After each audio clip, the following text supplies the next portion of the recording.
Olá a todos, meu nome é Moadis Patiá, sou fotógrafo e freelancer, presto serviços nas áreas de marketing digital, design gráfico, fotografia, produção de vídeos e muito mais. Roda a vinheta.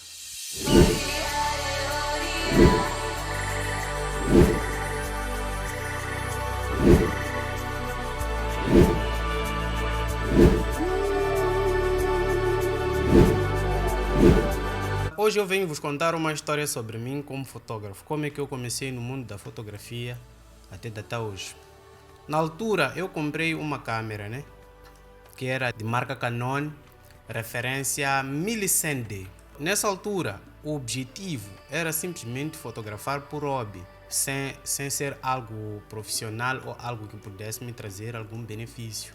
Lembro que nessa época eu comecei a trabalhar em discotecas. Ia fotografando. E o meu primeiro ganho como fotógrafo foi de 250 meticais.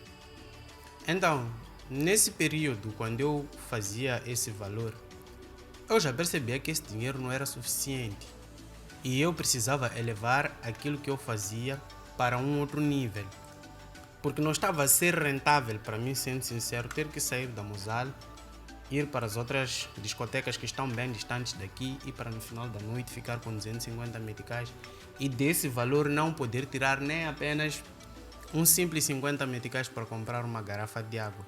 Tinha que dividir esse valor com transporte. Então foi daí onde surgiu-me a ideia de comprar uma impressorinha de fotos, aquela ICP. Lembro-me que não tinha dinheiro, não tinha condições, não vou vos mentir.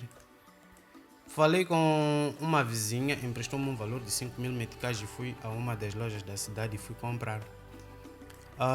Nesse valor de 5.000 meticais eu consegui fazer a devolução do valor em menos de um mês. Por quê? Na altura aquelas fotos impressas custavam por aí 100 meticais e eu conseguia dentro do rolo ter 38 impressões. 38 impressões vezes 100 meticais dava-me um valor de 3.800 meticais. Tirando os 500 meticais de investimento, que era o custo do rolo, eu poderia ficar com um lucro de 3.200 meticais. Só que eu me apercebi que ainda não era o suficiente, não era aquilo que eu queria para mim. Fui continuando a trabalhar nas discotecas. Foi quando depois fui trabalhar num evento de fisiculturismo, o primeiro evento de fisiculturismo nacional, promovido por um dos ginásios daqui do país. Quando fui fazer aquele evento, eu fui fazer e trabalhei de borla. Na verdade, nem fui chamado para trabalhar como fotógrafo oficial ou algo do gênero. Simplesmente fui por curiosidade, a convite de um amigo chamado Hernani Lázaro, que também é fisiculturista. Não vou vos mentir, naquele meio eu tive a oportunidade de conhecer algumas pessoas e tirar fotos com pessoas que eu tanto admirava. E uma das pessoas com as quais eu pude ter a oportunidade de tirar foto foi o El Puto. Na altura eu gostava muito do El Puto. Aliás, até hoje ainda gosto. Então, acabei entregando as fotos para a organização e aquelas fotos, por sinal, parece-me que foram as melhores da noite. Foram publicadas na página da tal empresa. De novo, houve a repetição do evento numa outra edição, que foi a edição 2015, deu-se no Coconuts. Fui lá também. Acreditem, eu não estava familiarizado com aquele tipo de ambiente, mas fui lá todo corajoso, sem timidez nem nada. Eu ali a dançar, beber e tal. Mas já estão a imaginar um evento que tem a ver com saúde, você está ali a beber, mas sem sobressaltos. Trabalhei normalmente, consegui chamar a atenção que eu queria. E depois eu soube que aquela empresa estava a contratar. Fui lá, submeti o meu currículo e logo de primeira passei. Comecei a trabalhar no departamento de marketing daquela empresa. Quando trabalho no departamento de marketing daquela empresa, começo a lidar com um mundo novo e num meio social de pessoas que era totalmente diferente do meu meio social, porque eu vim de uma classe baixa. Comecei a trabalhar e fui desenvolvendo o meu talento. Primeiro porque quando você trabalha numa empresa, você tem lá um conjunto de benefícios. E, por exemplo, um dos bons benefícios que eu tinha na altura era poder ter o acesso à internet sempre que eu quisesse. E isso para mim já era o suficiente para poder aprender a tudo aquilo que eu não sabia. Fui aprendendo. Mas depois de algum tempo, comecei a ter problemas com a empresa. Porque quando a gente foi trabalhando, lembro-me que na altura eu tinha um salário fixo, não vou aqui revelar, mas que não era assim tão bom. E eu havia mantido um acordo com o dono da empresa em que do valor que eu recebia, era-me feito um abate de 2.000 meticais, que era referente à compra de um computador para eu poder trabalhar para a mesma empresa. No meio disso, surgiu-me uma oportunidade de poder fotografar um casamento. Quando eu fotografo aquele casamento, acreditem, eu consegui fazer 20.000 meticais num e único dia. Comecei a fazer-me questionamento, tipo, olha, eu estou aqui a me matar. Para trabalhar durante 30 dias, tenho que acordar cedo, tenho que dividir o meu dinheiro com transporte, tenho que dividir o meu dinheiro com rancho em casa, ainda tenho que cortar um certo valor mensalmente, que é referente a um computador que foi comprado para eu trabalhar, para poder produzir para aquela empresa. Só que não posso ser assim tão injusto, porque no final de tudo, o computador era meu. Ainda que eu fosse despedido, né? Eu poderia ficar com o computador. E também isso não foi uma imposição, foi uma escolha minha, foi uma proposta que eles colocaram. Mas claro que eu ia querer ficar com um computador, né? Só que ao mesmo tempo estás a usar o teu próprio instrumento para poder produzir para uma empresa. Opa, a vida tem dessas. Fiz esse valor de 20.000 meticais, mas ao mesmo tempo o patronato não gostou muito daquilo, porque foi num dia em que me chamaram para poder trabalhar num sábado. E não sei se na minha escala eu teria que trabalhar no sábado e no domingo. Eu fui lá na segunda. A única coisa que eu ouvi quando cheguei foi a seguinte: leva as tuas coisas e vai para o escritório pedir demissão. Foi uma coisa difícil, mas eu depois vim informar aos meus pais que, olha, eu estou a ser demitido por causa disto, mas aquilo. Os meus pais vai lá se humilhar, vai lá pedir desculpa, vai lá pedir isso, pedir aquilo. Eu não sei porquê, mas de natureza eu sou um ser orgulhoso. E eu não estava a ver benefício daquilo, porque eu tinha que acordar cedo todos os dias. Ainda que, sendo um novato, eu já estava a trabalhar diretamente com os bosses. Mas existe uma coisa que sempre bateu na minha cabeça, que é: se eu for a trabalhar para alguém de forma fixa, o salário que essa pessoa vai me pagar tem que ser um salário que me dá direito a sonhar, a ter uma casa, ter um carro, poder sustentar meus filhos e fazer as minhas coisas à vontade. Só que é preciso entender que na vida temos que obedecer a certas etapas. Ok, eu me submeti àquilo, mas não fui me humilhar como tal. Coloquei a possibilidade de eu trabalhar para eles como um prestador de serviços. Eu continuava fazendo o que ia fazendo, mas não como um assalariado que poderia receber no final do mês. Poderia até receber no final do mês, mas sem essa condição de eu ter que acordar todos os dias, ir sentar lá, isto, mais aquilo. Pela sorte que eu tenho, ou sortudo que sou, eu acabei trabalhando para uma discoteca, que vou referir o nome porque até hoje ainda tenho boas relações com o antigo dono de lá. Um salve aí para o senhor Paulo, o dono do antigo bate-papo. Então, acabei conseguindo um trabalho no bate-papo. Assim sendo, eu já trabalhava para essa empresa, trabalhava para o bate-papo e ainda fazia os meus trabalhos como freelancer. Já estava um bocadinho insatisfeito porque os ganhos tinham aumentado, mas a pressão do trabalho também tinha aumentado. Então, aí eu tinha que estar eu estive numa situação em que eu tinha que escolher ou continuar a trabalhar para aquela empresa, que a remuneração era baixa, ou continuar a manter aqueles que realmente me pagavam e entendiam o valor do meu trabalho, não pessoas que simplesmente buscavam me explorar. Então, trabalhei no bate-papo, foi muito bom trabalhar naquele local e ainda tinha bons benefícios, e era um lugar que me permitia poder conhecer mais pessoas, apesar de ser um bocadinho desgastante, porque como tinha que trabalhar de noite, mas era bom e era um trabalho que eu fazia com muito gosto. E o bate-papo me ensinou uma coisa, a ter que trabalhar com dinâmica, porque num local onde nós poderíamos fazer 500 fotos, 600 fotos, De sexta, sábado para domingo em que eu tinha que fotografar, até na terça-feira eu já tinha que ter as fotos prontas.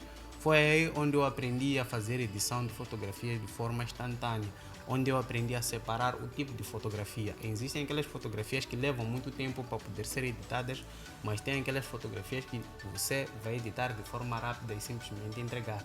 Não tens tanto tempo assim para poder olhar para muitos detalhes.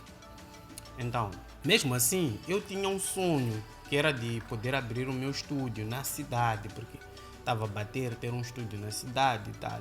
E eu estava a ver os meus colegas também a triunfarem por causa desse tipo de escolhas. Acabei apostando, consegui um endereço na Amílcar Cabral.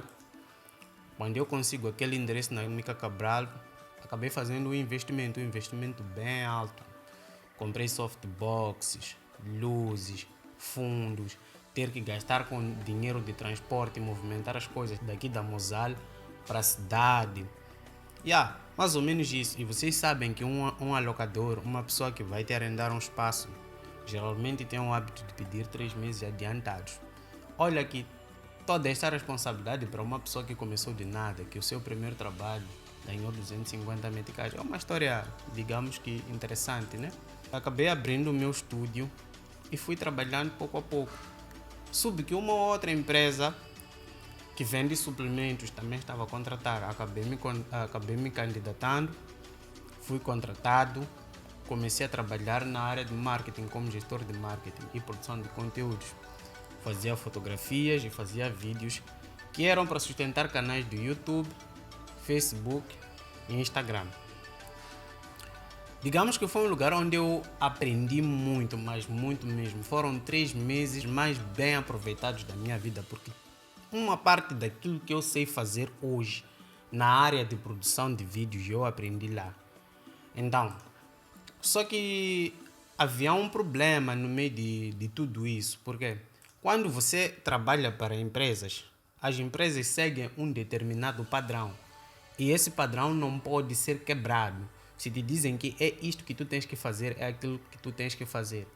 E isso me colocava numa situação de eu perder um pouco a criatividade, porque eu simplesmente estou sentado, eu já sei que amanhã vou fazer isto, mais isto. Não tenho aquele direito de criar, de inovar ou isto e aquilo, porque se a empresa te diz que são estas cores que nós usamos, você tem que trabalhar com aquelas cores até. Se é este perfil de fotos que nós queremos, você tem que trabalhar com aquele perfil de fotos até. Não tens esse espaço de tentar inovar. Ou até pode ter, né? Porque com o andar do tempo existe aquilo que nós chamamos de inovação. Há que as empresas também optarem por isso, não sei como é que é agora, mas existia muito isso. Então isso me gerava uma certa subcarga mental, porque eu tinha que produzir muitos vídeos e todas as sextas-feiras sempre tínhamos que tirar um vídeo e todos os vídeos tinham no mínimo por aí 20, 25 minutos. Isso é muito, tá vendo que numa segunda-feira você ter que produzir essa quantidade de material, esse tipo de conteúdo, era muito pesado. Depois, que tipo de conteúdo é? É gravação de entrevistas, ter que filmar atletas a treinar, era muito pesado mesmo. E lembro-me que num belo dia, eu acabei tendo uma subcarga mental, eu tinha um lobolo por fotografar naquela data. Eu acabei me esquecendo por completo que naquele dia eu tinha um lobolo por fotografar. Então, a cliente me liga: olá, Moadice, onde é que você está? Eu já te paguei, estou a pedir devolver o meu dinheiro. Para minha sorte, da Amílcar Cabral para o local onde ia acontecer o lobolo era muito perto. E eu sempre tenho o hábito de manter a minha roupa limpa para quando me chamarem daqui para aqui, eu conseguir responder a tempo e hora. Ter a roupa limpa e ter o material carregado e ter mais de 1 ou 2 contactos de taxistas, que é para poder me deslocar com muita facilidade. Cheguei lá, fiz o trabalho, isto e tal, mas no final do dia eu cheguei em casa, porque no tal estúdio tinha uma sala e tinha um quarto. Eu usava o quarto para poder dormir e usava a sala como escritório, como estúdio-escritório. Então eu me perguntei, será que é isso que eu quero para mim? Será que é assim como eu quero viver? Ok, eu preciso de dinheiro. Eu quero atingir os objetivos que eu tracei para mim mesmo. Mas será que tem que ser desse jeito, em que eu me coloco numa situação de prejudicar a mim e prejudicar os meus sonhos? Porque a partir do momento em que eu magoo os meus clientes, magoou a mim mesmo, porque esses clientes vão parar de acreditar em mim e vão deixar de comprar comigo. Foi quando eu cheguei, fui ter com o patrão. Patrão, muito obrigado. Para nós mantermos as boas relações, eu gostaria de pedir demissão. Queres pedir demissão? Por que pedir demissão? Nós gostamos de ti, nós gastamos muito tempo, investimos em ti para tu poderes aprender e tal.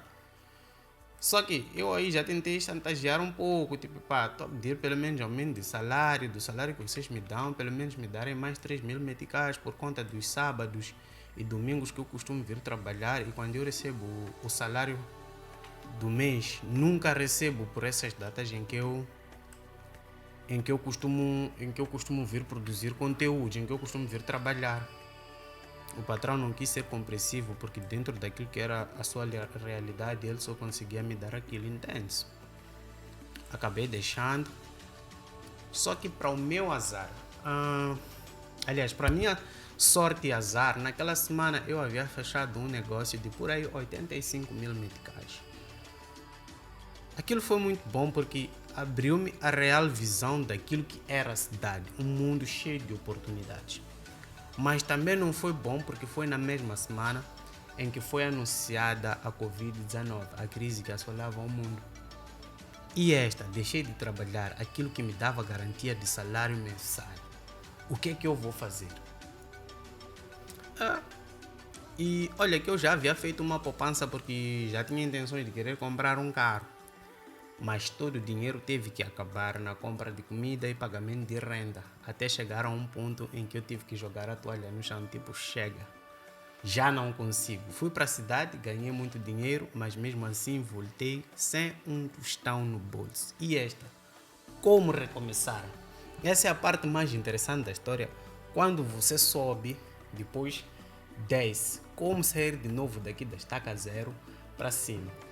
É importante às vezes uma pessoa ir à falência pelo menos uma vez na vida, porque com base nessa experiência você vai poder ter um momento de pausa em que você vai poder olhar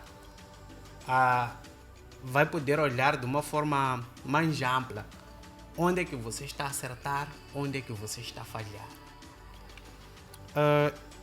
E em compensação eu via meus colegas a trabalharem normalmente, como se não houvesse crise. Eu me perguntei, mas brada, esses gajos como é que estão a conseguir fazer essa cena? Foi quando eu falei com um dos fotógrafos. Eu perguntei, mas meu irmão, como é que vocês estão a conseguir fotografar? Conseguem fazer 5, 6 photoshoots no mês? Nós não conseguimos fazer nada, não estamos a conseguir fazer nada. Foi quando esse colega me disse o seguinte: meu irmão, as crises sempre vão existir, porque há quem sempre ganha dinheiro dentro da crise. A crise é sempre uma oportunidade para fazer negócio. As pessoas fazem dinheiro dentro da crise. Se você for a observar, é na crise onde o preço dos produtos sobe. Eu parei para aquilo e disse nada. Mas o que é que ele está a tentar me dizer? Ele me disse, olha para ti como se tu fosses uma casa. E olha para o teu negócio como se fossem as chapas daquela casa. Olha para a ventania como se fosse a crise. Se um dia soprar a ventania e as chapas levantarem-se, é porque a estrutura para suportar aquelas chapas não estava bem preparada. Ou, de uma outra forma, você tem que estar preparado para poder suportar a crise. Você tem que saber lidar com essas dificuldades.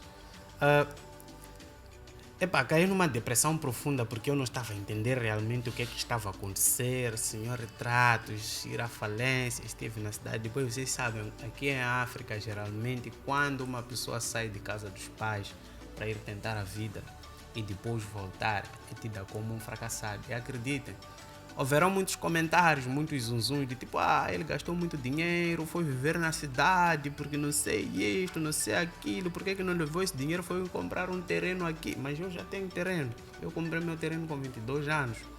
Só que está numa zona que para mim não aprecio tanto, por isso que ainda não me movi para poder fazer alguma coisa.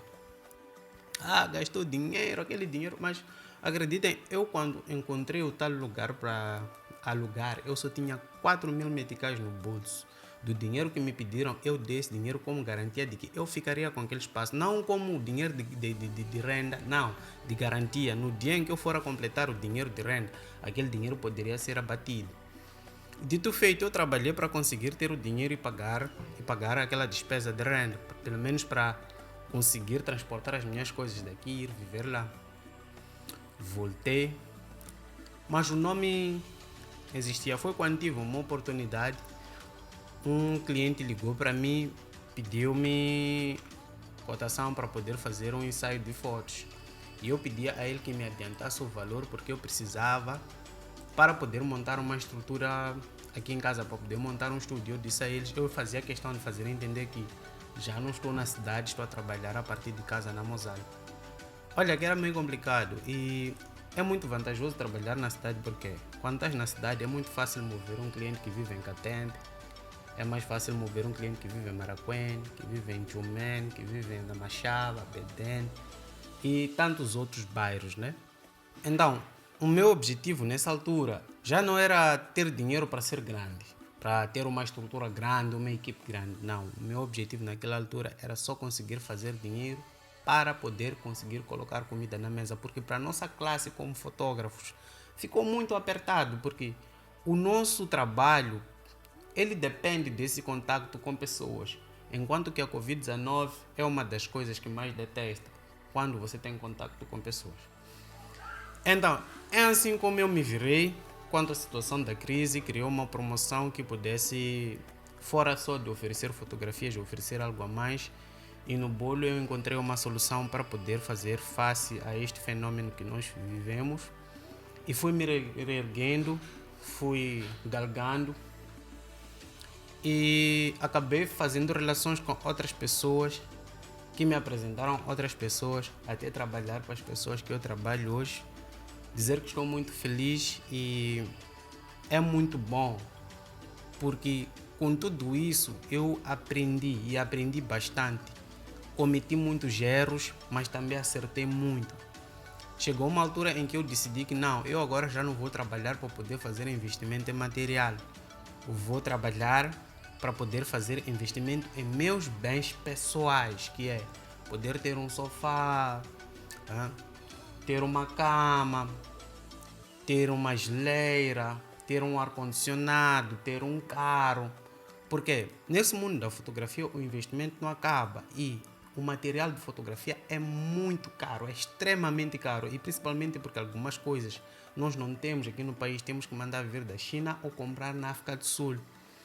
Então, aprendi muito, aprendi a definir bem meus preços, aprendi a saber dizer não, porque dentro dessa história toda eu tive um momento triste em que quando voltei da cidade para cá, aqui na Mosal tinha uma péssima qualidade de energia no bairro onde eu estou a residir. Isso coincidiu como consequência disso, acabei perdendo um HD por conta da oscilação frequente de energia.